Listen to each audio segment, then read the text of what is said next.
Hi everybody, I'm Gino and welcome to the first episode of Frosting Farts. Today I am going to show you a very simple recipe for a FUNFETTI White Chocolate Brownie.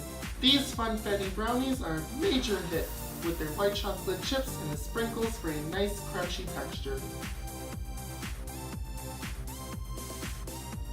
For this recipe, you will need 3/4 cup of granulated sugar, 8 ounces of white chocolate chips, 1 1/4 cup of all-purpose flour, 6 tablespoons of unsalted butter that's been softened, 2 eggs, 1/3 cup of sprinkles, yummy, 1 teaspoon of vanilla extract, 1/4 teaspoon of both salt and baking powder. You first want to start by adding some water into a pot and bringing it to a bubble. Then place a bowl onto your pot and then add in your chocolate chips. This is called the double boiler method of melting chocolates. You just want to continuously stir until fully melted, ensuring that it isn't burned. Now that our chocolate is fully ready, we are ready to mix in the rest of our ingredients.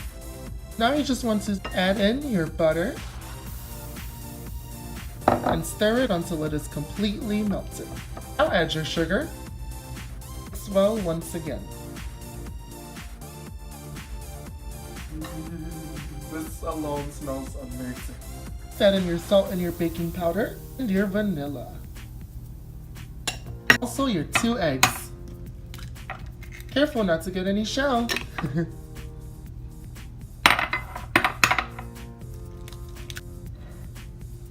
Again, just mix until well combined. Once it starts to look like applesauce, it is time to add in your flour and mix until well combined again.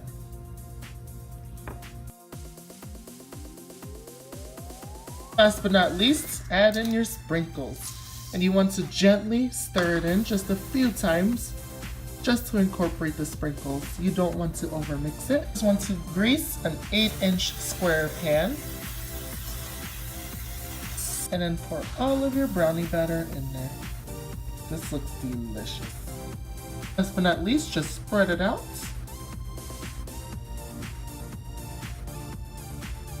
Look at how delicious this brownie batter looks. I'm really tempted not to eat any of it right now. Anyways, you want to preheat your oven to 350 degrees, and these will bake for about 28 to 30 minutes. Thank you guys so much for joining me on the first episode of Frosting Farts. These brownies are super simple to make and I hope that you give this recipe a try. If you have any other suggestions for any other Frosting Farts episodes, just leave a comment down below and I will try my best to make it happen. And if you'd like to show some support, hit the subscribe and the notification bell so you can be reminded of whenever I post a new baking, cooking, or challenge video.